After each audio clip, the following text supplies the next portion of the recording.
Découpe le haut du filet. Ensuite, prépare un bocal assez haut et allongé, puis dévisse le couvercle. Place le filet sur l'ouverture du bocal de façon à ce qu'il adhère bien. Fixe-le avec un élastique ou une ficelle. Assure-toi qu'il est bien stable et ne bougera pas.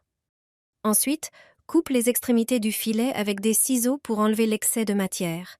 Il est maintenant temps de préparer les fleurs.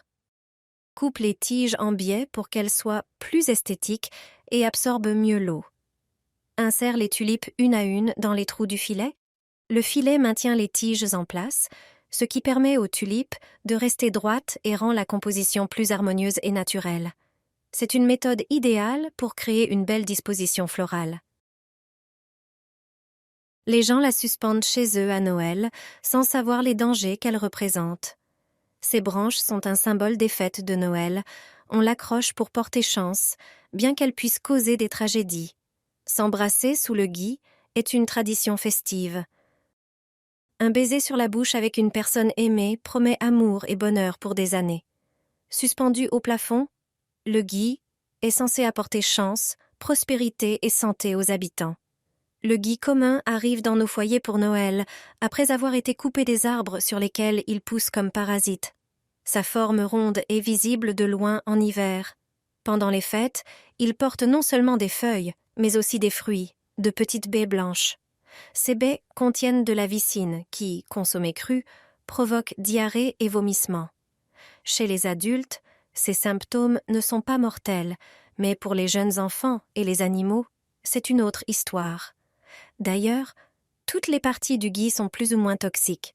Consommées crues, elles sont dangereuses. Lorsque vous suspendez le gui chez vous pour Noël, il sèche, perdant ses feuilles et ses fruits toxiques. Ces petites baies peuvent ressembler à des bonbons pour les enfants. Pendant la période de Noël, il est facile de ne pas remarquer ces fruits tombés au sol. Et ce sont eux qui représentent le plus grand danger. Un adulte conscient ne mangerait jamais de feuilles, de branches ou de baies de gui. Mais c'est différent pour les enfants. Et ce ne sont pas seulement les enfants qui risquent une intoxication.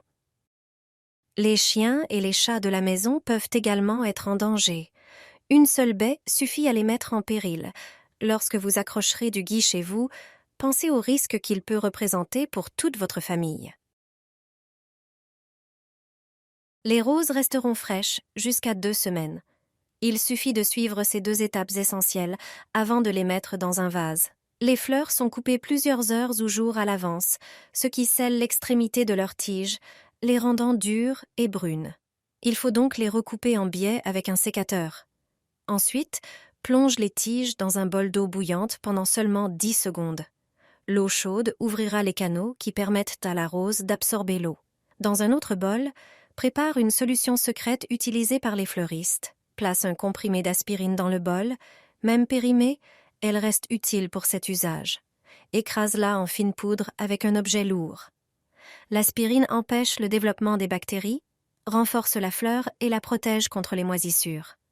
Ajoute ensuite une demi-cuillère à café de sucre qui nourrit et fortifie les roses. Prépare une boisson alcoolisée forte et verse une petite quantité dans le mélange. Ajoute ensuite quelques gouttes d'eau oxygénée qui désinfecte et régule le pH de l'eau.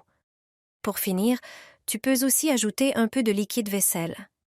Mélange bien le tout et verse cette solution dans un vase rempli d'eau froide, puis placis les roses.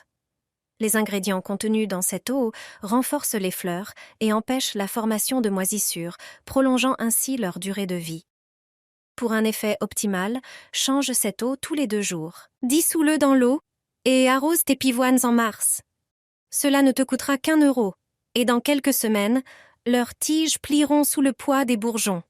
Elles te récompenseront par de grandes et magnifiques fleurs. Si tu veux profiter plus longtemps de la floraison des pivoines et obtenir encore plus de fleurs, prépare cet engrais. Il ne s'utilise qu'au printemps, et mars est le moment idéal pour l'appliquer. À cette période, de nouvelles tiges commencent déjà à sortir de terre.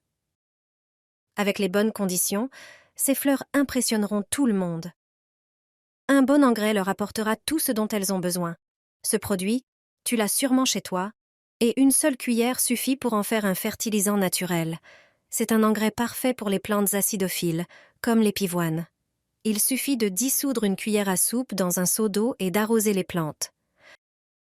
Ce traitement ajustera le pH du sol et aidera les pivoines à mieux absorber les nutriments essentiels, comme le calcium et le potassium. Il les protégera aussi des maladies. Prépare environ 10 litres d'eau, ajoute une cuillère à soupe d'acide citrique, mélange bien et arrose tes pivoines. Cet ajout maintiendra un pH légèrement acide, idéal pour ces fleurs. Bientôt, elles fleuriront magnifiquement. Les jardiniers ne jettent jamais les éponges usées pour la vaisselle. Elles sont comme de l'or pour les plantes. Cette astuce est une façon ingénieuse de recycler. Commence par retirer la partie verte et dure de l'éponge, car elle ne sera pas utile. Coupe ensuite l'éponge en petits morceaux avec des ciseaux. Une seule éponge suffit pour obtenir une bonne poignée. Ces morceaux sont précieux lors du rempotage des plantes en pot. Mélangée à la terre, l'éponge retient parfaitement l'humidité, ce qui est idéal pour les personnes distraites ou souvent en déplacement. Avant de replanter dans un pot plus grand, dépose des morceaux d'éponge au fond, ajoute du terreau et installe la plante. Ce substrat permet de conserver l'eau plus longtemps dans le pot. Si tu arroses trop, l'éponge absorbera l'excès, protégeant ainsi les racines de la pourriture. Lorsque la terre sèche, la plante pourra puiser l'humidité restante dans l'éponge. Connais-tu d'autres astuces pour maintenir l'humidité dans un pot? Il suffit d'une petite poignée pour que ton orchidée s'épanouisse magnifiquement. Grâce à cela, même les orchidées faibles peuvent fleurir facilement toute l'année. C'est une méthode incroyable pour préparer un engrais naturel pour orchidées. Commence par prendre un bocal. Ajoute 3 cuillères à café de feuilles de thé. Verse ensuite un demi-litre d'eau bouillie dessus. Ferme le bocal et laisse infuser pendant quelques heures en le couvrant avec une serviette.